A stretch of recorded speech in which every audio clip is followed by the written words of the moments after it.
ಬಾಗಲಕೋಟೆ ಜಿಲ್ಲೆ ತಾಲೂಕಾಡಳಿತ, ತಾಲೂಕಾ ಪಂಚಾಯತ ಹಾಗೂ ಕನ್ನಡ ಸಾಹಿತ್ಯ ಪರಿಷತ್ತು, ತಾಲೂಕಾ ಘಟಕ ಹುನಗುಂದ ಇಲಕಲ್ಲವತಿಂದ 70ನೇ ಕನ್ನಡ ರಾಜ್ಯೋತ್ಸವದ ಸಮಾರಂಭವು ದಿನಾಂಕ ನವೆಂಬರ್ 1, 2025 ರಂದು ಸಂಜೆ 7 ಗಂಟೆಗೆ ಕರ್ನಾಟಕ ವೀರಶೈವಲಿಂಗಾಯತ ಅಭಿವೃದ್ಧಿ ನಿಗಮದ ಅಧ್ಯಕ್ಷರು ಹಾಗೂ ಕ್ಷೇತ್ರದ ಶಾಸಕ ವಿಜಯಾನಂದ ಕಾಶಪ್ಪನವರರ ಅಧ್ಯಕ್ಷತೆಯಲ್ಲಿ ಹಾಗೂ ಇಲಕಲ್ಲ ನಗರಸಭೆಯ ಅಧ್ಯಕ್ಷರಾದ ಶ್ರೀಮತಿ ಸುಧಾರಾಣಿ ಸಂಗಮ ಹಾಗೂ ಹುನಗುಂದ ಪುರಸಭೆಯ ಅಧ್ಯಕ್ಷರಾದ ಶ್ರೀಮತಿ ಭಾಗ್ಯಶ್ರೀ ರೇವಡಿರ ಉಪಸ್ಥಿತಿಯಲ್ಲಿ ಇಲಕಲ್ಲ ನಗರದ ಕಂಠಿವೃತ್ತದ ಬಹಿರಂಗ ವೇದಿಕೆಯಲ್ಲಿ ಜರುಗಿತು.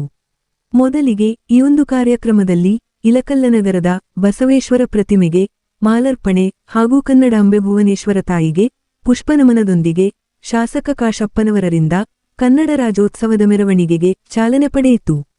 ನಂತರ ಶಾಲಾ ವಿದ್ಯಾರ್ಥಿಗಳು ಹಾಗೂ ಶಿಕ್ಷಕರು ಮತ್ತು ಅಧಿಕಾರಿಗಳು ಸಿಬ್ಬಂದಿಗಳನ್ನು ಒಳಗೊಂಡ ಹೊರಟ ಮೆರವಣಿಗೆಯು ಮುಖ್ಯ ರಸ್ತೆ ಸಂಚರಿಸಿ ಕಂಠಿವೃತ್ತಕ್ಕೆ ತಲುಪಿತು.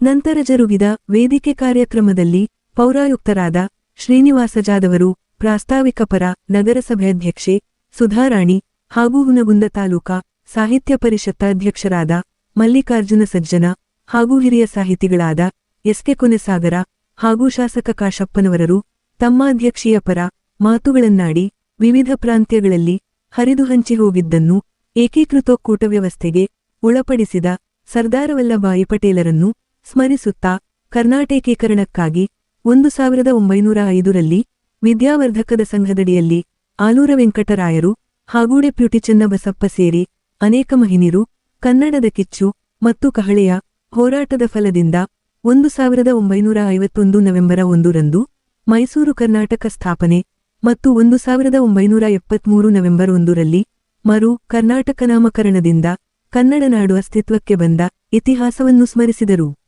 ನಂತರ ಶಾಸಕರ ಅಭಿವೃದ್ಧಿಯ ದೂರದೃಷ್ಟಿಯಿಂದ ಕ್ಷೇತ್ರದಲ್ಲಿ 3 ಪಬ್ಲಿಕ್ ಸ್ಕೂಲ್ ಸ್ಥಾಪನೆ, 100 ಸರಕಾರಿ ಶಾಲೆಗಳಿಗೆ ಸ್ಮಾರ್ಟ್ ಕ್ಲಾಸ್ ಅಳವಡಿಕೆ ಹಾಗೂ ರಾಷ್ಟ್ರೀಯ ಹೆದ್ದಾರಿಗಳಲ್ಲಿ ಮೇಲಸೇತುವೆಗಳ ನಿರ್ಮಾಣ ಸೇರಿ ಇತರೆ ಜನಪರ ಕೈಗೊಂಡ ಅಭಿವೃದ್ಧಿಗಳು ಪ್ರಸ್ತಾಪವಾದವು. ನಂತರ ಶಾಸಕ ಕಾಶಪ್ಪನವರರ ಅಧ್ಯಕ್ಷೀಯ ಪರಮಾತುಗಳಲ್ಲಿ ಬಾಯಿಮಾತಿನ ಭಾಷಾಭಿಮಾನವಿರದೆ ಆಚರಣೆಯಲ್ಲಿ ಬರುವಂತಾಗಲಿ ಎಂದರಲ್ಲದೆ ವಿವಿಧ ಕ್ಷೇತ್ರದ ಸಾಧಕರಿಗೆ ಗುರುತಿಸುವ ಹಾಗೂ ರಾಜ್ಯ, ಜಿಲ್ಲೆ, ತಾಲೂಕು ಮಟ್ಟದಲ್ಲಿ ಕನ್ನಡ ರಾಜ್ಯೋತ್ಸವ ಪ್ರಶಸ್ತಿ ಜಾರಿಯಾಗಿದ್ದು ತಮ್ಮಾಧಿಕಾರವಧಿಯಲ್ಲಿ ಹಾಗೂ ಮುಖ್ಯಮಂತ್ರಿ ಸಿದ್ದರಾಮಯ್ಯನವರರ ಸರಕಾರದಲ್ಲಿ ಎಂದು ಪ್ರಸ್ತಾಪಿಸಿದರು. ನಂತರ ನೈಜ ಪ್ರತಿಭೆಗಳು ಸಾಧಿಸಿದರೆ ಗುರುತಿಸಿದಾಗ ಮಾತ್ರ ಕನ್ನಡ ಭಾಷೆಯು ದೇಶೀಯ ಭಾಷೆಯಾಗಿರದೆ ವಿಶ್ವ ಭಾಷೆಯಾಗುತ್ತದೆ ಎಂದು ಅಭಿಪ್ರಾಯಪಟ್ಟರು.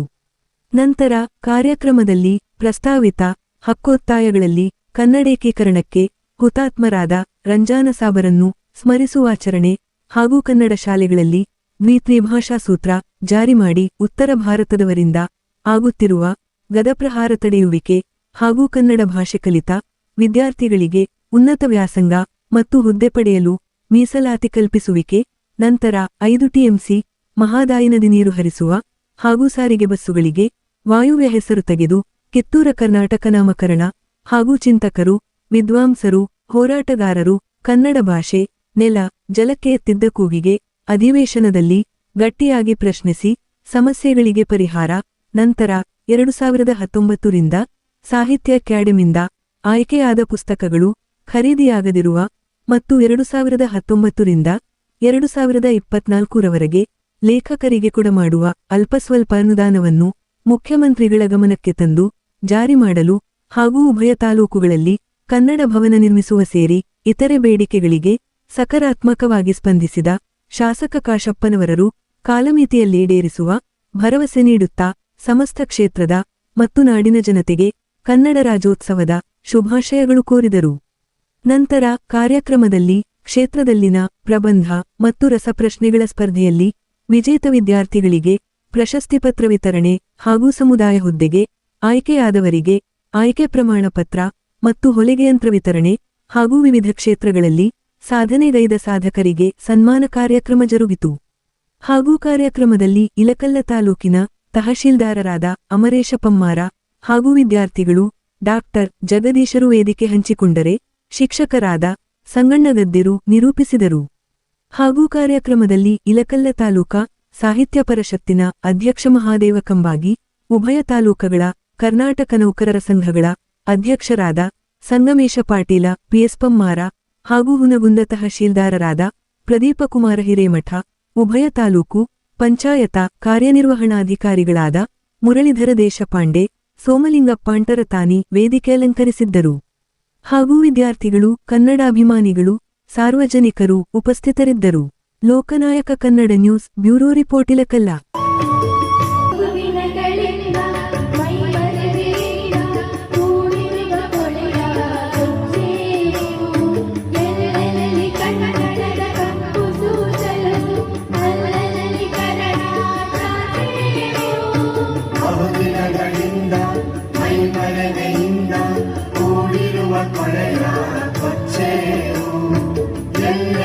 ಕನ್ನಡದ ಕಂಪು ಸೂಸಲು ಅಲ್ಲಲ್ಲಿ ಕನ್ನಡ ಚಾಚೆವು. ನಡುನಾಡೆ ಇರಲಿ ಗಡಿನಾಡೆ ಇರಲಿ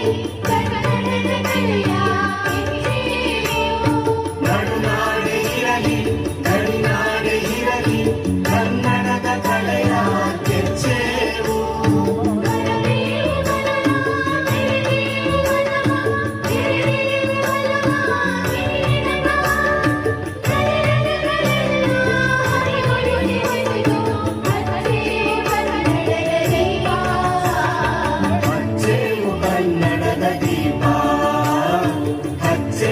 ಕನ್ನಡದ ದೀಪ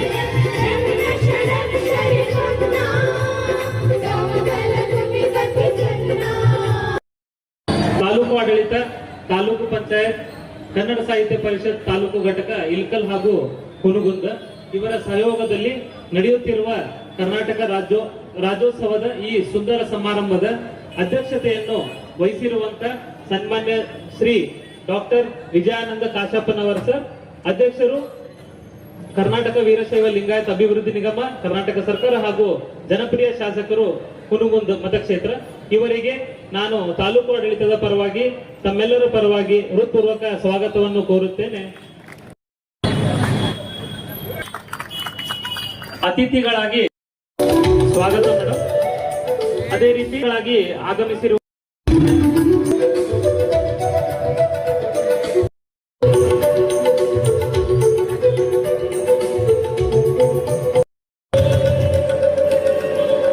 ಸನ್ಮಾನ್ಯ ಶ್ರೀ ಮಹಾದೇವ ಸಾಹಿತ್ಯ ಪರಿಷತ್ ತಾಲೂಕು ಘಟಕ ಹುನಗುಂದ ಇವರಿಗೂ ಕೂಡ ನಾನು ಸ್ವಾಗತವನ್ನು ಕೋರುತ್ತೇನೆ.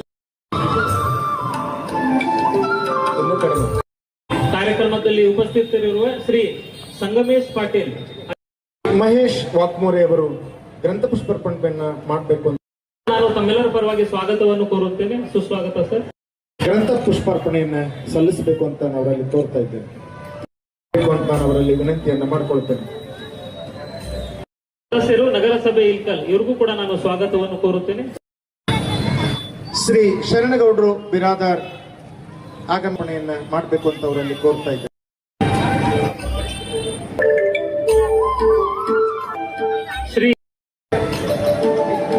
ಶ್ರೀ ಮಹಾಂತೇಶ್, ಶ್ರೀ ಎಸ್ ಕೆ ಸಾಗರ್, ಕೊನೆ ಸಾಗರ ಮಾಡಬೇಕು ಅಂತ ನಾನು ಕೋರ್ತಾ ಇದ್ದೇನೆ. ಶ್ರೀ ಗ್ರಂಥ ಪುಷ್ಪ ಸಮರ್ಪಣೆಯನ್ನು ಮಾಡಬೇಕು ಅಂತ ನಾನು ಶ್ರೀ ಮಾಡಬೇಕು ಅಂತ ನಾನು ಅವರಲ್ಲಿ ಕೋರ್ತಾ ಇದ್ದೇನೆ.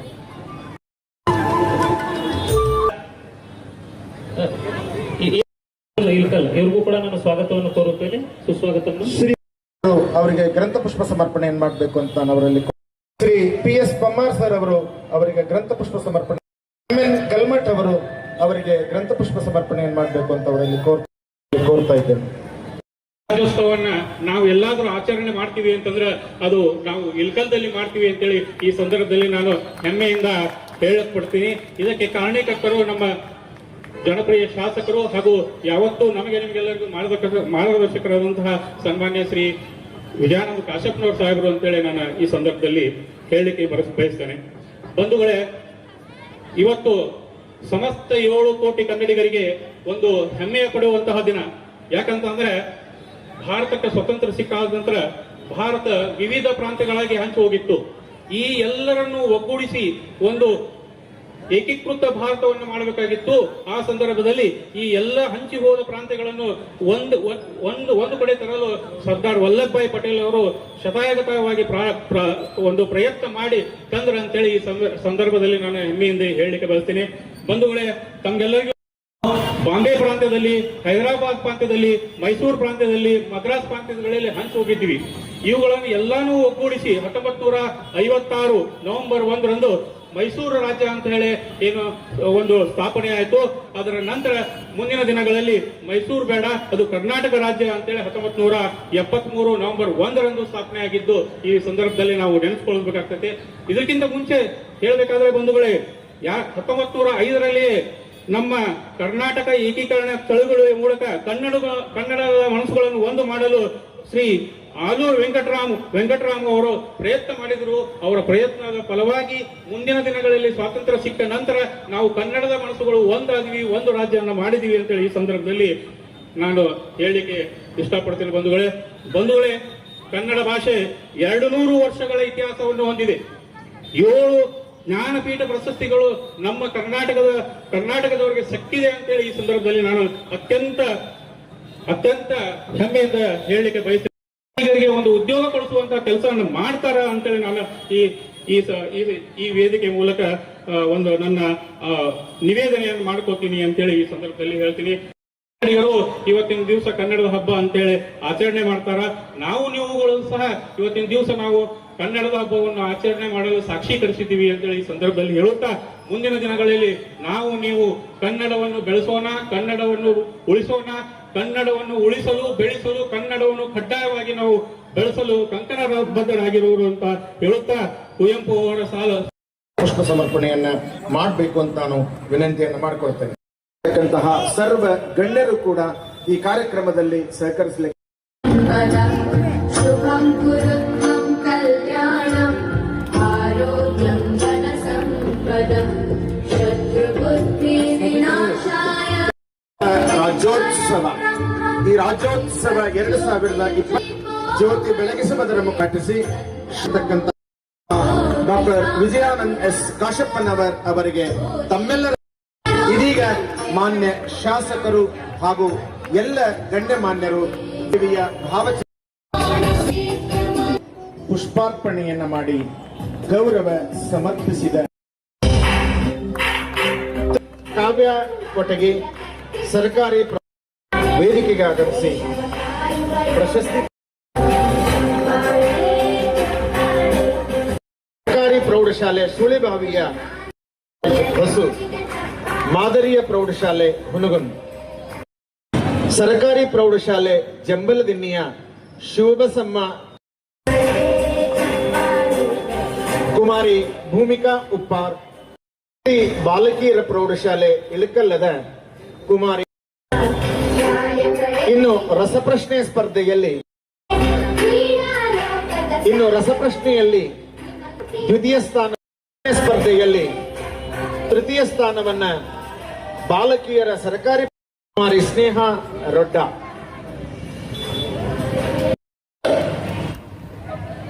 ಮನಮುಟ್ಟಿ ಹೇಳಿನಿ ಭಾರತೀಯನೆಂದು. ಈ ಭಾರತದಲ್ಲಿ ಸ್ವಾತಂತ್ರ್ಯ ದೊರೆಯುವ ಮುನ್ನ ಕಷ್ಟಪಟ್ಟವರಲ್ಲೂ ಕ್ಷಣಕ್ಕೂ ಕಷ್ಟಪಟ್ಟವರು ಸಾಮಾನ್ಯರಲ್ಲ. ಹಾಗೆ ಅವರು ಶ್ರಮಗಳನ್ನೆಲ್ಲ ನಾವು ವ್ಯರ್ಥ ಮಾಡದೆ ಅವರ ಪ್ರತಿಯೊಂದು ಬೆವರಿನ ಹನಿಯಲ್ಲಿರುವ ಶ್ರಮವನ್ನ ನಾವು ವೇಸ್ಟ್ ಮಾಡಿದ್ರೆ ಅದನ್ನ ಬೆಳೆಸ್ಕೊಂಡು ಉಳಿಸ್ಕೊಂಡು ಮುಂದುವರೆಯೋಣ ಅಂತ ಹೇಳ್ತೀನಿ. ಯಾಕಂದ್ರ ಈ ಬಹಳ ಮಾತಲ್ಲ. ಯಾಕಂದ್ರ ಎಷ್ಟೋ ಜನ ಇಂಗ್ಲಿಷ್ ಪ್ರೊಫೆಸರ್ ಮತ್ತು ಕನ್ನಡದಲ್ಲೇ ಮತ್ತು ಕನ್ನಡ ಮೇಷ್ಟ್ರಿಗಳಾದ ಕನ್ನಡನೇ ಮಾತಾಡಲ್ಲ. ಯಾಕಂದ್ರೆ ಅವ್ರು ಇಂಗ್ಲಿಷ್ ಅನ್ನ ಅವರು ಬಿತ್ತಿ ಹೋದ ಬೀಜವನ್ನೇ ನಾವು ಇನ್ನೂ ಬೆಳೆಸ್ಕೊಂಡು ಹೋಗ್ತೀವಿ ಅಂದ್ರೆ ನಾವೆಂತ ಮೂರ್ಖರಿರ್ಬೋದು. ಯೋಚನೆ ಮಾಡಿ, ಒಂದು ಕ್ಷಣ ಯೋಚನೆ ಮಾಡಿ ನೋಡಿ, ನಾವೆಂತ ಮೂರ್ಖರಿರ್ಬೋದು.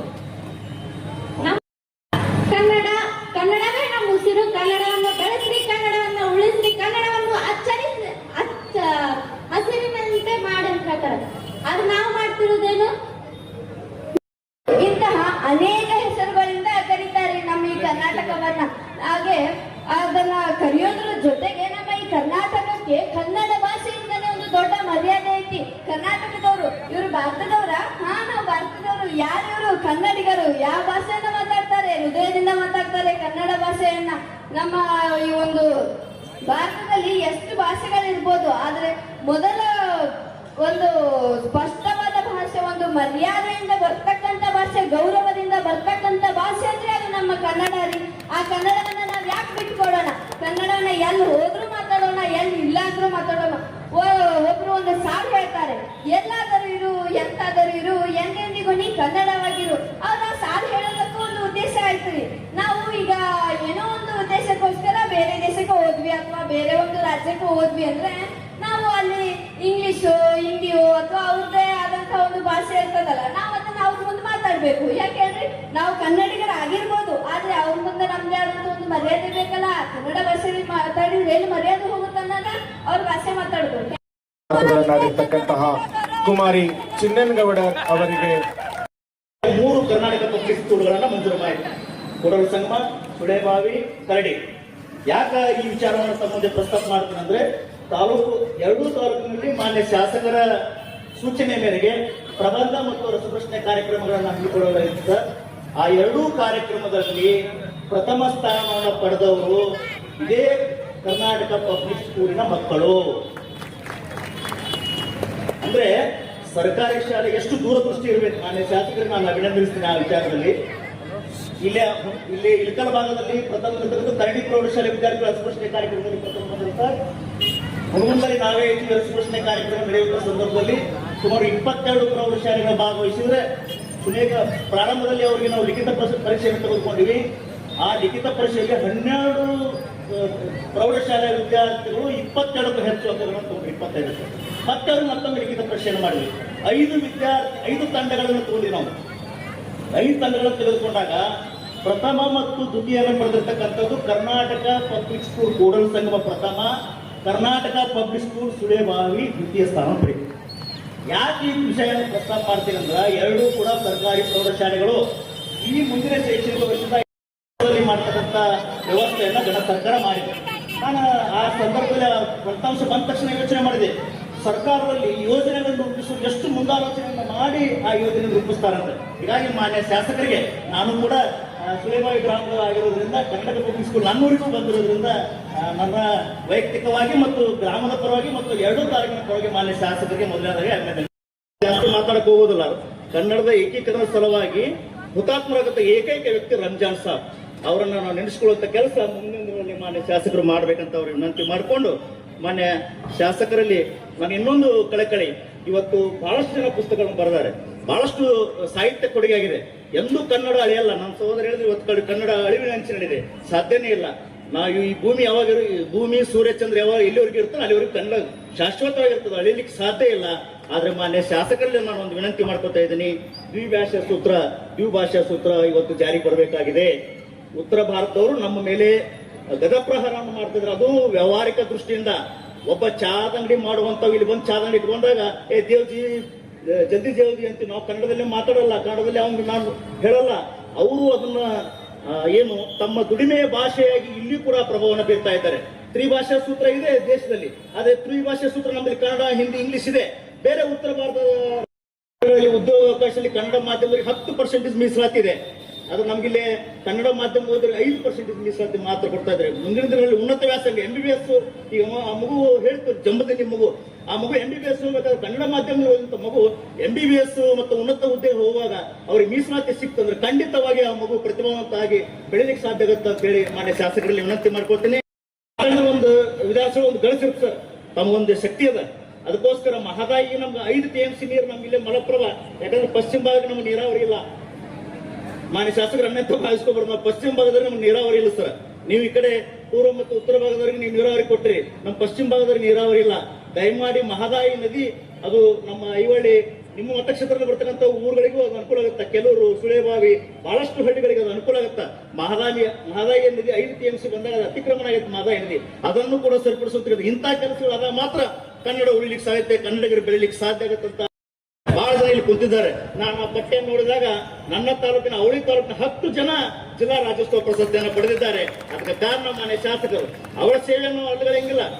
ಕಲಾವಿದರು ಅಂತ ಬಹಳ ಜನ ಕಲಾವಿದರು ತಮ್ಮ ಪ್ರತಿಭೆ ತೋರಿಸಿದ್ದಾರೆ. ಆದ್ರೆ ನಾಡು ಎಂದರೆ ಪ್ರದೇಶ, ಈ ಒಟ್ಟಾರೆಯಾಗಿ ಒಂದು ಕಪ್ಪು ಬಣ್ಣದ ಪ್ರದೇಶದಿಂದ ನಮ್ಮ ಕರುನಾಡು ಅಂತ ಹೆಸರು ಬರ್ತೈತಿ.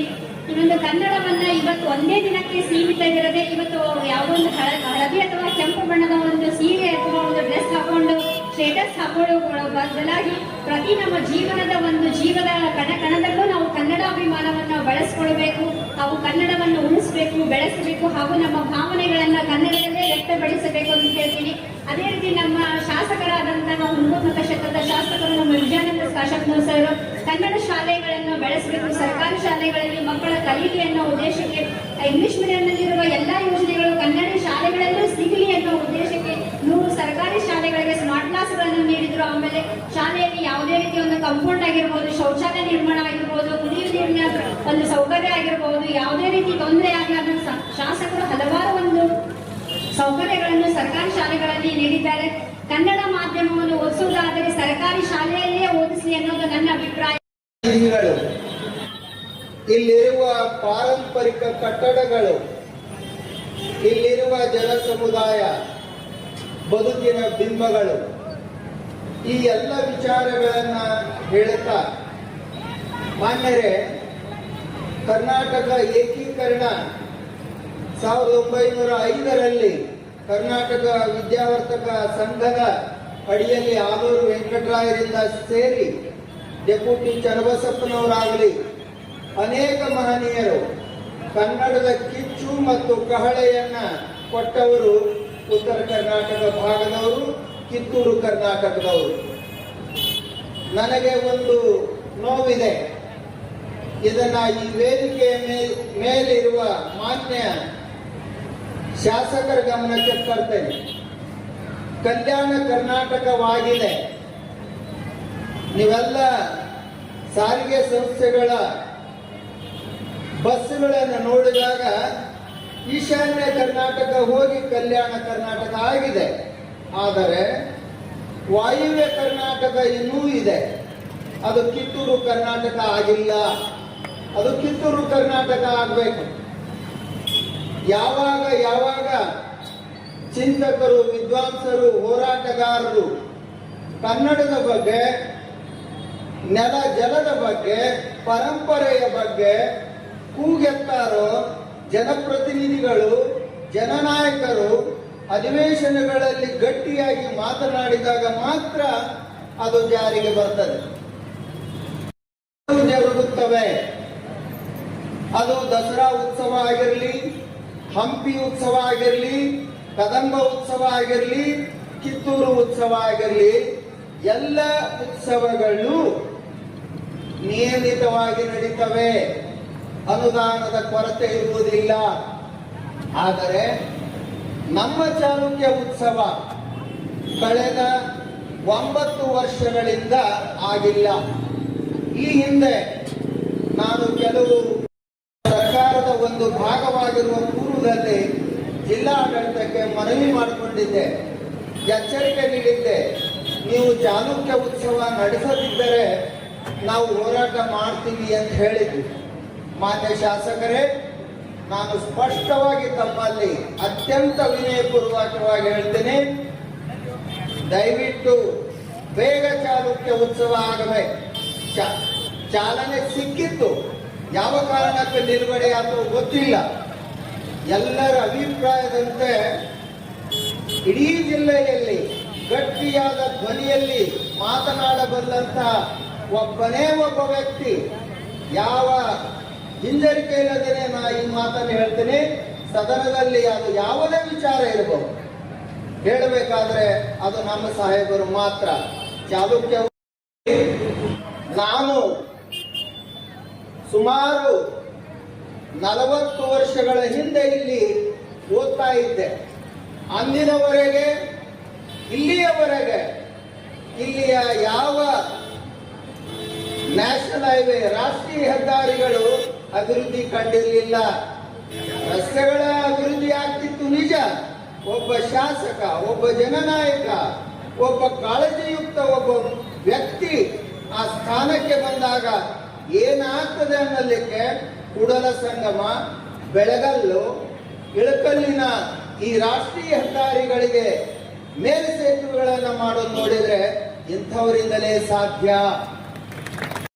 ಪುಸ್ತಕಗಳನ್ನೇ ಕೊಂಡಿಲ್ಲ. ದಯವಿಟ್ಟು ಮಾನ್ಯ ಮುಖ್ಯಮಂತ್ರಿಗಳ ಗಮನಕ್ಕೆ ತಂದು ಲೇಖಕರ 2019ರಿಂದ ಆಯ್ಕೆಯಾಗಿರುವ ಕನ್ನಡದ ಪುಸ್ತಕಗಳು ಖರೀದಿಯಾಗಿಲ್ಲ. ಲೇಖಕರಿಗೆ ಕೊಡುವ ಸ್ವಲ್ಪ ಪ್ರಮಾಣದ ಅನುದಾನವನ್ನ ದಯವಿಟ್ಟು ಮಾನ್ಯ ಮುಖ್ಯಮಂತ್ರಿಗಳ ಗಮನಕ್ಕೆ ತನ್ನಿ. ಬೇಗನೆ 19ರಿಂದ 24ರವರೆಗಿರುವಂತಹ ಎಲ್ಲ ಕೃತಿಗಳಿಗೆ ಅನುದಾನ ಬಿಡುಗಡೆ ಮಾಡಿಸಿ. ಮತ್ತೆ ಇದು ಕೂಡ ಕನ್ನಡದ ಭಾಗವೇ. ಕೊನೆಯದಾಗಿ ಕನ್ನಡದ ಕೆಲಸಕ್ಕೆ, ಕನ್ನಡದ ಕಾರ್ಯಕ್ರಮಕ್ಕೆ ಒತ್ತಾಗಿ ನಿಲ್ಲುವಂಥ ಏಕೈಕ ವ್ಯಕ್ತಿ ವಿಜಯಾನಂದ ಸಾಹೇಬರು. ಅವರಲ್ಲಿ ಒಂದು ಅದ್ದೂರಿ, ಅರ್ಥಪೂರ್ಣ ನಮಸ್ಕಾರ. ಹೆಚ್ಚಿರುವಂತಹ ವಿದ್ಯಾರ್ಥಿನಿಯರಿಗೆ ಈ ವೇದಿಕೆ ಪರವಾಗಿ ನಾನು ವಿಶೇಷವಾದ ಧನ್ಯವಾದಗಳನ್ನು ಅಭಿನಂದನೆ ಕೂಡ ಸಲ್ಲಿಸಕ್ಕೆ ಬಯಸ್ತಾರೆ. ನೋಡ್ರಿ, ಈ ಭಾರತ ದೇಶದ ತತ್ವ ಸಿದ್ಧಾಂತದಲ್ಲಿ ನಾವು ಬೆಳೆದಂಥವು. ಅದು ನಾವು ಕರ್ನಾಟಕದ ಜನತೆ, ಕನ್ನಡಿಗರು, ಬಹಳ ಹೆಮ್ಮೆ ಅಂತ ನಾವು ಕನ್ನಡಿಗರು ಹೇಳ್ತೀವಿ. ಅನೇಕ ಜನ ಕನ್ನಡದ ಬಗ್ಗೆ ಇವತ್ತು ಬಹಳಷ್ಟು ವಿಚಾರಗಳನ್ನ ಇವತ್ತಿಲ್ಲಿ ಪ್ರಸ್ತಾಪ ಮಾಡಿದ್ದಾರೆ. ಕೇವಲ ಮಾತಾಡೋದ್ರಿಂದ ಕನ್ನಡ ಉಳಿಸಿ ಬೆಳೆಸಿ ಅಂದ್ರೆ ಆಗೋದಿಲ್ಲ. ಅದನ್ನ ಕೃತಿಯೊಳಗೆ ತಂದು ನಡೆಯೋದ್ರಿಂದ ಆ ಕನ್ನಡ ಭಾಷೆಯನ್ನು ನಾವು ಉಳಿಸ್ಬೋದು, ಆ ಕನ್ನಡವನ್ನು ಶಾಶ್ವತವಾಗಿ ನಾವು ನಡೆಸುವಂತ ಕೆಲಸ ಆಗ್ಬೇಕು. ಆ ನಿಟ್ಟಿನಲ್ಲೇ ಪ್ರತಿ ವರ್ಷ, ಬಹುತೇಕ ಇದು ಯಾರು ಮಾಡ್ಯಾರೋ ಬಿಟ್ಟರು ನನಗೆ ಗೊತ್ತಿಲ್ಲ, ಆದ್ರೆ ನನ್ನ ಅಧಿಕಾರಾವಧಿಯಲ್ಲಿ, ಬಹುತೇಕ ನನ್ನ ಅಧಿಕಾರಾವಧಿಯಲ್ಲಿ ಯಾವುದೇ ಈ ರಾಷ್ಟ್ರಕ್ಕೆ, ಈ ನಾಡಿಗೆ ಇವತ್ತು ಸ್ವಾತಂತ್ರ್ಯ ಹೋರಾಟಗಾರರಿಂದ ಹಿಡಿದು ಈ ನಾಡಿಗೆ ತಮ್ಮದಾದ ಕೊಡುಗೆಯನ್ನು ಕೊಟ್ಟು ಈ ನಾಡಲ್ಲಿ ಇವತ್ತು ದಿಗ್ಗಜರೆನಿಸಿಕೊಂಡಿರುವಂತಹ ಎಲ್ಲ ದಿಗ್ಗಜರಿಗೆ ಇವತ್ತು ನಾವು ಗೌರವವನ್ನು ಸಲ್ಲಿಸುವಂತದ್ದಾಗಿರ್ಬೋದು. ಮತ್ತು ಕನ್ನಡ ನಾಡಿನ ಬಗ್ಗೆ ಈ ಒಂದು ಕನ್ನಡ ರಾಜ್ಯೋತ್ಸವವನ್ನ ಬಹಳ ವಿಶೇಷವಾಗಿ, ವಿಶಿಷ್ಟವಾಗಿ ಆಚರಣೆ ಮಾಡೋದ್ರ ಜೊತೆಗೆ ಇಲ್ಲಿ ಸ್ಥಳೀಯವಾಗಿರುವಂತಹ ನಮ್ಮ ತಾಲೂಕು ಮಟ್ಟದಲ್ಲಿರುವಂತಹ ಅನೇಕ ಕಲಾವಿದರಿಗೆ ಅದು ವಿವಿಧ ರಂಗದಲ್ಲಿ ಗುರುತಿಸಿಕೊಂಡು ಇವತ್ತು ತಮ್ಮದೇ ಆದ ಸೇವೆಯನ್ನ ಮಾಡಿದಂಥವರಿಗೆ ಗುರುತಿಸುವಂತ ಕೆಲಸ ಇವತ್ತು ಯಾವುದೇ ಕಾರಣದಲ್ಲಿ ನಡೆದಿದ್ರೆ ಅದು ನನ್ನ ಕಾರಣದಲ್ಲಿ ಅನ್ನೋ ಮಾತನ್ನ ಬಹಳ ಹೇಳಕ್ಕೆ ಇಚ್ಛೆ ಪಡ್ತೇವೆ. ಯಾಕಂದ್ರೆ ಈ ಪ್ರಶಸ್ತಿಯನ್ನು ಪ್ರಾರಂಭ ಮಾಡಿದ್ದೆ ನಾವು. ಬಹುತೇಕ ಕರ್ನಾಟಕ ಕನ್ನಡ ರಾಜ್ಯೋತ್ಸವ ಪ್ರಶಸ್ತಿಯನ್ನು ಕೊಡ್ತಾರೆ. ತಾಲೂಕು ಮಟ್ಟದಲ್ಲಿ ಇದ್ದಿದ್ದಿಲ್ಲ, ನಮ್ಮ ದಂಡಾಧಿಕಾರಿಗಳು ಕೂತಾರೆ. ಬಹುತೇಕ ತಾಲೂಕು ಮಟ್ಟದಲ್ಲಿ ಕೂಡ ಕೊಟ್ಟೇ ಕೊಡಬೇಕು ಅನ್ನೋದನ್ನ ನನ್ನ ಅವಧಿಯಲ್ಲೇ ಈ ಒಂದು ಕಾರ್ಯಕ್ರಮವನ್ನ ಪ್ರಾರಂಭ ಮಾಡಿದ್ದೀನಿ ಅನ್ನೋ ಮಾತನ್ನು ಹೇಳಕ್ಕೆ ಇಚ್ಛೆ ಮಾಡ್ತೇವೆ. ಯಾಕಂದ್ರೆ ನಮ್ಮ ನಾಡ ಬಗ್ಗೆ, ನಮ್ಮ ದೇಶದ ಬಗ್ಗೆ ನಮಗೆ ಪ್ರೀತಿ ಇಲ್ಲ ಅಂತಂದ್ರೆ ಮತ್ತೇನು ಬೇರೆ ದೇಶದವರು ಬಂದು ನಾವು ಪ್ರೀತಿ ಮಾಡ್ತಾರೆ. ಅದಕ್ಕೆ ನಮ್ಮ ನಾಡು, ನಮ್ಮ ನುಡಿಯ ಬಗ್ಗೆ ನಾವು ಎಷ್ಟು ಗೌರವವನ್ನು ಸಲ್ಲಿಸಿದ್ರು ಕೂಡ ಕಡಿಮೆ. ಆ ಸಲ್ಲಿಸುವಂತ ರೀತಿ ಏನಿದೆಯಲ್ಲ ಅದು ಬರೀ ಮಾತಿನಲ್ಲಿ ಆಗ್ಬಾರ್ದು, ಅದು ನಡೆದು ತೋರಿಸುವಂತ ಕೆಲಸ ಆಗ್ಬೇಕು. ಅಂದಾಗ ನಾವು ನಿಜವಾದ ಭಾರತೀಯರು, ನಿಜವಾದ ಕನ್ನಡಿಗರಾಗೋದಕ್ಕೆ ಸಾಧ್ಯ ಅನ್ನೋದನ್ನು ಕೂಡ ಇವತ್ತು ನಾನು ಬಹಳ ಹೆಮ್ಮೆಯಿಂದ ಈ ಸಂದರ್ಭದಲ್ಲಿ ಹೇಳ್ತಾ, ಇವತ್ತೇನು ಈ ಕಾರ್ಯಕ್ರಮ ಈಗಾಗಲೇ ಬಹಳ ತಡ ಆಗಿದೆ. ನನ್ನ ಗಂಟಲು ಕೂಡ ಈಗ ಬಂದಾಗತ್ತೆ. ಇನ್ನೂ ಸ್ವಲ್ಪ ಆಚರಣೆ ಮಾಡಿದ್ವಿ, ಹುಣಗುಂದದಲ್ಲಿ ಆಚರಣೆ ಮಾಡಿದ್ವಿ. ಉಭಯ ತಾಲೂಕಿನ ತಾಲೂಕಾ ಆಡಳಿತದ ಅಡಿಯಲ್ಲಿ ನಾವು ಹುಣಗುಂದದಲ್ಲಿ ಆಚರಣೆ ಮಾಡಿದ್ವಿ. ನಮ್ಮ ಕಂಬಾಗಿ ಗುರುಗಳಿದ್ರು, ನಮ್ಮ ಮಲ್ಲಿಕಾರ್ಜುನ ಸಜ್ಜನವರಿದ್ರು. ಬಹುತೇಕ ಬಹಳ ವಿಶಿಷ್ಟವಾಗಿತ್ತು. ಯಾಕಂದ್ರೆ 51ನೇ ವರ್ಷಕ್ಕೆ ಆಚರಣೆ ಮಾಡಿದ್ವಿ. ಯಾಕಂದ್ರೆ 50ನೇ ವರ್ಷಕ್ಕೆ ಆಚರಣೆ ಮಾಡಬೇಕಾಗಿತ್ತು. ಅದು 2022ರಲ್ಲೇ ಆಗ್ಬೇಕಾಗಿತ್ತು. ಆದರೆ ಹಿಂದಿನ ಸರ್ಕಾರಕ್ಕೆ ಆ ಕನ್ನಡದ ಬಗ್ಗೆ ಎಷ್ಟು ಗೌರವ ಇದೆ ಅನ್ನೋದನ್ನ ಇಲ್ಲಿ ನಮಗೆ ತೋರಿಸುತ್ತೆ. ಯಾಕಂದ್ರೆ ಹಿಂದಿನ ಸರ್ಕಾರ ಮಾಡಲಿಲ್ಲ, 50 ವರ್ಷದ ಸಂಭ್ರಮವನ್ನು ಮಾಡಲಿಲ್ಲ. ಆದರೆ ನಮ್ಮ ಮುಖ್ಯಮಂತ್ರಿಗಳಂತಹ ಸನ್ಮಾನ್ಯ ಸಿದ್ದರಾಮಯ್ಯನವರು 51 ವರ್ಷ ಆದರೂ ಚಿಂತೆ ಇಲ್ಲ, ನಾವು ಕನ್ನಡ ರಾಜ್ಯೋತ್ಸವವನ್ನ ಸಂಭ್ರಮವನ್ನು ಮಾಡಿ ನಾವು ಆಚರಣೆ ಮಾಡಿದ್ವಿ. ಆದ ಕಾರಣ ಹೆಚ್ಚಿಗೆ ಸಮಯ ತೆಗೆದುಕೊಳ್ಳದೆ ಈ ಒಂದು ಕಾರ್ಯಕ್ರಮವನ್ನು ಕೂಡ ನಿರಂತರವಾಗಿ ಒಂದಾಗಿರ್ಬೋದು ಇಲ್ಕದಾಗಿರ್ಬೋದು ಕಳೆದ ಬಾರಿ ಉಳುವುದ ಮಾಡಿದ್ವಿ ಈ ಬಾರಿ ಇಲ್ಕದಲ್ಲಿ ಮಾಡ್ತಾ ಇದ್ವಿ ಅದಕ್ಕೆ ಈ ಕಾರ್ಯಕ್ರಮ ನಿರಂತರವಾಗಿ ನಡೆಯುತ್ತೆ ಆ ಕಲಾವಿದರನ್ನ ಇವತ್ತು ಅನೇಕ ಕ್ಷೇತ್ರದಲ್ಲಿ ತಮ್ಮದೇ ಆದ ಸಾಧನೆ ಮಾಡಿದಂಥವ್ರನ್ನ ಮುಚ್ಚುವಂತ ಕೆಲಸ ಈಗ ನೋಡಿ ನಮ್ಮ ವಿದ್ಯಾರ್ಥಿಗಳು ಎಷ್ಟು ಚೆನ್ನಾಗಿ ಮಾತಾಡಿದರು ಮುಂದಿನ ಪೀಳಿಗೆಯನ್ನ ಎತ್ತಿಡಿದಾಗ ಈ ನಾಡಿನ ಭಾಷೆ ಶಾಶ್ವತವಾಗಿ ಉಳಿಯೋದಕ್ಕೆ ಸಾಧ್ಯ ಅದಕ್ಕೋಸ್ಕರ ಆ ಮಕ್ಕಳನ್ನ ಇವತ್ತು ನಾವು ಮುಂಚೂಣಿಯಲ್ಲಿ ತರುವಂತ ಕೆಲಸ ನಾವೆಲ್ಲ ಮಾಡಬೇಕು ಅನ್ನೋ ಮಾತನ್ನ ಹೇಳ್ತಾ ಮತ್ತೊಮ್ಮೆ ಇಲ್ಲಿ ಆಗಮಿಸಿರುವಂತಹ ಎಲ್ಲ ವೇದಿಕೆ ಮೇಲಿರುವಂತಹ ಎಲ್ಲ ಗಣ್ಯಮಾನ್ಯರಿಗೆ ಸಭಾಂಗಣದಲ್ಲಿ ಆಶೀರ್ವಾದಂತಹ ಎಲ್ಲ ಗುರುಹಿಯರಿಗೆ ತಾಯಂದರಿಗೆ ಯುವಕರಿಗೆ ವಿದ್ಯಾರ್ಥಿಗಳಿಗೆ ಮಾಧ್ಯಮದ ಸ್ನೇಹಿತರಿಗೆ ಮತ್ತು ವಿಶೇಷವಾಗಿ ಇಲ್ಲಿ 70ನೆಯ ಕನ್ನಡ ರಾಜ್ಯೋತ್ಸವದ ಶುಭಾಶಯಗಳನ್ನು ಕೋರಿ ನನ್ನ ಮಾತು ಮುಗಿಸ್ತಾರೆ. ಜಯ ಹಿಂದ್, ಜಯ ಕನ್ನಡ. ಕನ್ನಡ ಭವನ ಆಗಬೇಕು ಅಂತೇಳಿ ಕೇಳಿದ್ದಾರೆ. ಬಹುತೇಕ ಮುಂದಿನ ವರ್ಷ ಕನ್ನಡ ರಾಜ್ಯೋತ್ಸವವನ್ನ 71ನೇ ಕನ್ನಡ ರಾಜ್ಯೋತ್ಸವಕ್ಕೆ 2 ಭವನವನ್ನು ಉದ್ಘಾಟನೆ ಮಾಡ್ತೀವಿ ಅನ್ನೋ ಮಾತನ್ನ ಈ ಸಂದರ್ಭದಲ್ಲಿ ನಾನು ಹೇಳಕ್ಕೆ ಇಚ್ಛೆ ಪಡ್ತೇನೆ. ಮತ್ತೆ ಇದೀಗ ತಾನೇ ನಮ್ಮ ಪಿ ದುತ್ತೂರಿಗೆ ಅವರನ್ನು ನಾವು ನಡೆಸಿದ್ವಿ. ನಮ್ಮ ಅಧ್ಯಕ್ಷರು ಇಲ್ಲೇ ಅದಾರ. ಈ ಪ್ರತಿಷ್ಠಾನದ ಅಧ್ಯಕ್ಷರು ನಮ್ಮ SK ಗೊಂಸಾಂಗ ಗುರುಗಳು. ಇವತ್ತು ಅವರ ಒಂದು ಪುಣ್ಯ ಸ್ಮರಣೆ ಕೂಡ. ಯಾಕಂದ್ರೆ ಪಿ ದುತ್ತೂರಿಗೆ ಅವರು ಎಂತ ಕಲಾವಿದರು, ಎಂತ ಲೇಖಕರು, ಒಂದು ರಂಗಭೂಮಿ ಕಲಾವಿದರು. ಈ ನಾಡಿನಲ್ಲಿ ನಮ್ಮ ತಾಲೂಕಿನ ಕೀರ್ತಿ ಗಂಟೆಯಲ್ಲಿ ಹೆಚ್ಚಿಸಿದಂತ ಯಾರಾದ್ರೂ ಒಬ್ಬ ವ್ಯಕ್ತಿ ಇದ್ರೆ ಅದು ಪಿ ದುತ್ತೂರಿಗೆ ಅವರು ಅನ್ನೋ ಮಾತನ್ನು ನಾವು ಹೇಗೆ ಹೇಳಬೇಕು. ಈ ವೇದಿಕೆ ಚಿರಶಾಂತಿ ನೆಮ್ಮದಿಯನ್ನ ದಯಪಾಲಿಸಲಿ ಅಂತ ಹೇಳಿ ಇವತ್ತು ಪ್ರಾರ್ಥನೆಯನ್ನ ಮಾಡಿ ನನ್ನ 2 ಮಾತು ಮುಗಿಸ್ತೇನೆ. ನಾನು ಜಿಲ್ಲಾಧಿಕಾರಿಗಳಿಗೆ ನಾನು ಮೊನ್ನೆ ಖಡಕ್ ಕೊಟ್ಟಿದ್ದೆ. ನೀವು ಜಿಲ್ಲಾ ಉಸ್ತುವಾರಿ ಎಲ್ಲ ಅಧಿಕಾರಿಗಳು ಇವತ್ತು ಚಾಲುಕ್ಯ ಉತ್ಸವವನ್ನ ಮಾಡಬೇಕು ಅಂತ ಹೇಳಿದ್ರೆ ಅದು ನವೆಂಬರಲ್ಲೇ ಆಗ್ಬೇಕು. ಬಹುತೇಕ ಅದನ್ನ ಪೋಸ್ಟ್ಪೋನ್ ಮಾಡಿಸಿಕೊಳ್ಳೋದಿಲ್ಲ. ಅದು ನವೆಂಬರ್ನಲ್ಲೇ ನಮ್ಮ ಚಾಲುಕ್ಯ ಉತ್ಸವ 3 ಕಡೆ ನಡೆಯುತ್ತೆ. ಬದಾಮಿ, ಪಟ್ಟದಕಲ್ ಮತ್ತು ಐವಳ್ಳಿಯಲ್ಲಿ 3 ಕಡೆಗೆ ಆ ಉತ್ಸವ ನಡೆಯುತ್ತೆ. ನಾವೆಲ್ಲರೂ ಕೂಡ ಅದರಲ್ಲಿ ಸಂತೋಷದಿಂದ ಭಾಗವಹಿಸೋಣ ಅನ್ನೋ ಮಾತನ್ನು ಹೇಳಿ ಮತ್ತೊಮ್ಮೆ ಎಲ್ಲರಿಗೆ ಧನ್ಯವಾದಗಳನ್ನು ಅರ್ಪಿಸಿ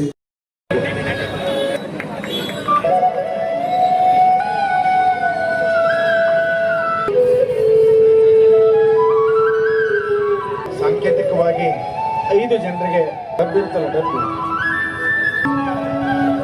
ಸರ್ ಹೊಲಿಗೆ ಅಂತ ಹೆಸರು ಕರಿ. ಉಳಿದಿದ್ದನ್ನ ನಾಳೆ ನಗರಸಭೆ ಕಾರ್ಯಾಲಯದಲ್ಲಿ ಜನ ಆ ಹೊಲಿಗೆ ಯಂತ್ರವನ್ನ ಪಡಿ. ಅದು ನಗರಸಭೆಯ ಒಂದು ಯೋಜನೆ.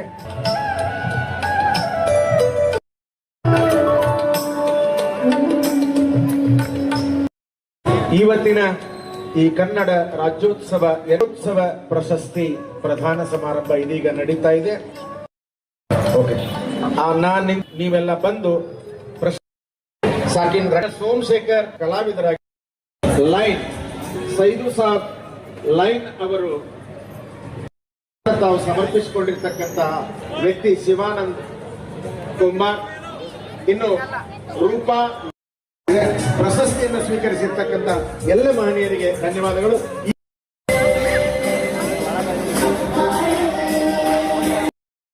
ಫೋಟೋಗ್ರಾಫರ್ನ ಪ್ಯಾಲೇಸ್ ರಂಗೇರ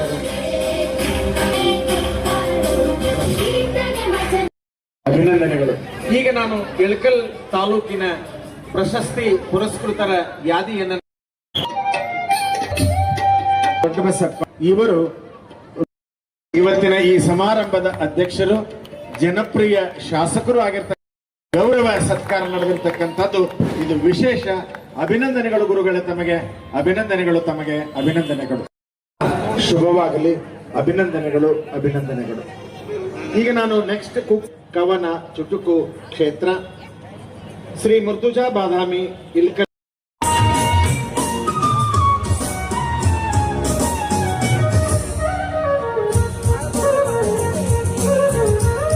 ಮುಂದಿನವಾಗಿ ಶ್ರೀ ನಿಂಗಪ್ಪ ಜಾವೂರ್ ಹುನಗುಂದ ತಾಲೂಕುಗಳ ಉಭಯ ತಹಶೀಲ್ದಾರ್ ಸಾಹೇಬರು ಕೂಡ ಈ ಜನಪ್ರಿಯ ಶಾಸಕರ SUM ಹೈಸ್ಕೂಲಲ್ಲಿ ನನ್ನ ಪ್ರೌಢ ಶಿಕ್ಷಣವನ್ನು ಮುಗಿಸಿ ತಿರ್ಗ VMSR ಕಲಾ ಮತ್ತು ವಿಜ್ಞಾನ ಕಾಲೇಜನ್ನು ಮುಗಿಸಿ ತದನಂತರ ಅಮೆರಿಕಾದಲ್ಲಿ ನಾನು PhD ಮುಗಿಸಿ ಈಗ ಶಾಸ್ತ್ರ ಪರಿಷತ್ತಿನಲ್ಲಿ ಪ್ರಧಾನ ವಿಜ್ಞಾನಿಯಾಗಿ ನಾನು ಕೆಲಸ ಮಾಡ್ತೇನೆ. ಇಲ್ಲಿವರೆಗೂ ನಾನು ಸುಮಾರು ರಾಜ್ಯ ಮತ್ತು ದೇಶ ಮತ್ತು ಅಂತಾರಾಷ್ಟ್ರೀಯ ಮಟ್ಟದಲ್ಲಿ ಪುರಸ್ಕಾರಗಳನ್ನು ಪಡೆದಿದ್ದೀನಿ. ಆದರೂ ಕೂಡ ಇವತ್ತಿನ ಈ ಪುರಸ್ಕಾರ ನನಗೆ ಬಹಳ ವಿಶೇಷ. ಯಾಕಂದ್ರೆ ಇಲ್ಲೇ ಹುಟ್ಟಿ ಈ ಸಮಾಜದ ಕೊಡುಗೆಯಿಂದ ನಾನು ಈಗ ಈ ಮಟ್ಟಕ್ಕೆ ಬೆಳೆದಿರೋದ್ರಿಂದ ಇಲ್ಲಿ ನನ್ನ ಗುರುತಿಸಿ ಕೊಟ್ಟಿರುವಂತ ಪುರಸ್ಕಾರಕ್ಕೆ ನಾನು ವಿಶೇಷ ಸನ್ಮಾನವನ್ನು ಕೊಡ್ತೀನಿ. ಆಕ್ಚುಲಿ ನಾನು 2 ದಿವಸ ಹಿಂದ್ಗಡೆನೆ ಒಂದು ಸ್ಮಾಲ್ ಆಕ್ಸಿಡೆಂಟ್ ಅಲ್ಲಿ ಕಾಲು ತೊಂದರೆ ಮಾಡ್ಕೊಂಡಿದ್ದೆ. ಯಾವಾಗ ನನಗೆ ತಾಲೂಕು ಆಡಳಿತದಿಂದ ಫೋನ್ ಮಾಡಿ ಹಿಂಗ ನಿಮ್ಮ ವಿಜ್ಞಾನ ಕ್ಷೇತ್ರದಲ್ಲಿ ನಿಮ್ಮನ್ನು ಗುರುತಿಸಿ ನಾವು ಸನ್ಮಾನ ಮಾಡಬೇಕಂತ ಮಾಡಿದೀವಿ, ನೀವು ಬೆಂಗಳೂರಿನಿಂದ ಬರ್ತೀರಾ? ತಕ್ಷಣ ನನ್ನ ಉತ್ತರ ಬಂದೇ ಬರ್ತೀನಿ. ನನಗೆ ರಾಜ್ಯ ಮಟ್ಟದಲ್ಲೂ ಸಿಕ್ಕಿದ್ದಾವೆ, ರಾಷ್ಟ್ರ ಮಟ್ಟದಲ್ಲೂ ಸಿಕ್ಕಿದ್ದೇವೆ, ಅಂತಾರಾಷ್ಟ್ರೀಯ ಮಟ್ಟದಲ್ಲೂ ಸಿಕ್ಕಿದ್ದಾವೆ. ಬಟ್ ನಮ್ಮ ಒಂದು ಕ್ಷೇತ್ರದಲ್ಲಿ ಈ ರೀತಿ ಪುರಸ್ಕಾರಗಳನ್ನು ತಗೊಳ್ಳೋದು ಒಂದು ವಿಶೇಷವಾಗುತ್ತೆ. ಇಂಥ ಒಂದು ವೇದಿಕೆಗೆ ಶಕ್ತಿಯಾಗಿ ನಿಂತಿರುವಂತಹ ನಮ್ಮ ಶಾಸಕರು ಯಾವಾಗಲೂ ರಾಜ್ಯಗಳಲ್ಲಿ ನಾನು ತುಂಬಾ ಹೋಗ್ತೇನೆ. ಬಟ್ ಎಲ್ಲೇ ಹೋದ್ರೂ ಕನ್ನಡದ ಬಗ್ಗೆ ನನಗೆ ಅಭಿಮಾನ ಬಹಳ. ಕನ್ನಡ ಒಂದು ರೀತಿ ರಸ, ಕನ್ನಡದ ರಸ. ನೀವು ರಸ ಹೆಂಗಂತ ಹೇಳಕ್ಕಾಗಲ್ಲ, ಕನ್ನಡ ರಸವನ್ನು ಸವಿಬೇಕು. ಸವಿದಾಗ ಮಾತ್ರ ಕನ್ನಡ ಏನನ್ನೋದು ಒಬ್ಬರಿಗೆ ಗೊತ್ತಾಗುತ್ತೆ. ಅಮೆರಿಕಾದಲ್ಲಿದ್ದಾಗ ನಾನು ಚುಟುಕು ಬರೆಯುವಂತ ಅಭ್ಯಾಸ ಕಲ್ಕೊಂಡೆ. ಸರ್, ಹೊರಗಡೆ ಹೋದಾಗ ನಮ್ಮ ಭಾಷೆಯ ಬಗ್ಗೆ ಅತಿಯಾದ ಅಭಿಮಾನ ನಮ್ಮಲ್ಲಿ ಬರುತ್ತೆ. ನಾವು ಏನೋ ಕಳ್ಕೊಂಡಂಗೆ ಅನ್ಸುತ್ತೆ. ಅಲ್ಲಿ ನಾವು ಕರ್ನಾಟಕ ರಾಜ್ಯೋತ್ಸವನ ಆಚರಿಸ್ತಿದ್ವಿ. ನಾನು ಕೊಲಂಬಸ್ ಓಹೈಯೋ ಸ್ಟೇಟ್ ಅಲ್ಲಿದ್ದೆ. ಅಲ್ಲಿದ್ದಾಗ ಇಲ್ಲಿ ನಾನು ಎಷ್ಟು ಸಲ ಆಚರಿಸಿದ್ದೀನೋ ಇಲ್ಲೋ ಗೊತ್ತಿಲ್ಲ, ಅಲ್ಲಿದ್ದಾಗ ಮಾತ್ರ ಪ್ರತಿ ವರ್ಷ ನಾವು ಆಚರಿಸ್ತಾ ಇದ್ವಿ. ಅದು ಬಹಳ ವಿಶೇಷ. ಅಲ್ಲಿಂದ ನಾನು ಚುಟುಕು ಬರೆಯುವಂತಹ ಒಂದು ಅಭ್ಯಾಸವನ್ನ ಬೆಳೆಸ್ಕೊಂಡೆ. ಈಗ ಆಲ್ರೆಡಿ ಬಹಳ ಸಮಯ ಆಗ್ಬಿಟ್ಟಿದೆ, ನಾನು ಜಾಸ್ತಿ ಟೈಮ್ ತಗೊಳ್ಳಲ್ಲ. ನನ್ನ ಮಾತುಗಳನ್ನ ಮುಕ್ತಾಯ ಹಿಡ್ಕೊಂಡು ಅವರು ಸ್ವಲ್ಪ ಲಕ್ಷ್ಯ ಕೊಟ್ಟು ಕೇಳಿದ್ರೆ ಚೆನ್ನಾಗಿರುತ್ತೆ. ಇಲ್ಲದ್ದನ್ನು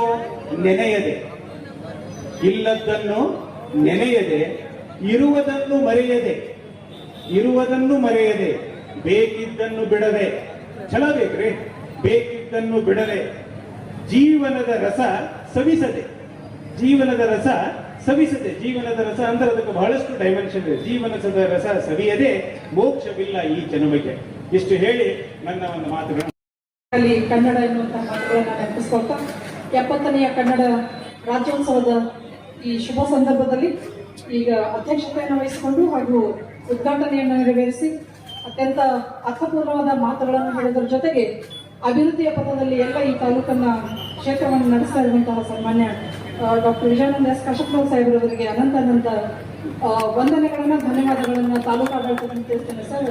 ಧನ್ಯವಾದಗಳು ಸರ್. ಹಾಗೆ ಅಭಿಮಾನ ಮತ್ತು ಅರಿವು, ತಿಳುವಳಿಕೆ ಮೂಡುವಂತಹ ನಿಟ್ಟಿನಲ್ಲಿ ಹುನಗುಂದ ಮತ್ತು ಇಳಕಲ್ ತಾಲೂಕಾ ಎಲ್ಲ ಪ್ರೌಢಶಾಲೆಯ ವಿದ್ಯಾರ್ಥಿನಿಯರಿಗಾಗಿ ಸ್ಪರ್ಧೆಗಳನ್ನು ಏರ್ಪಡಿಸಲಾಗಿತ್ತು.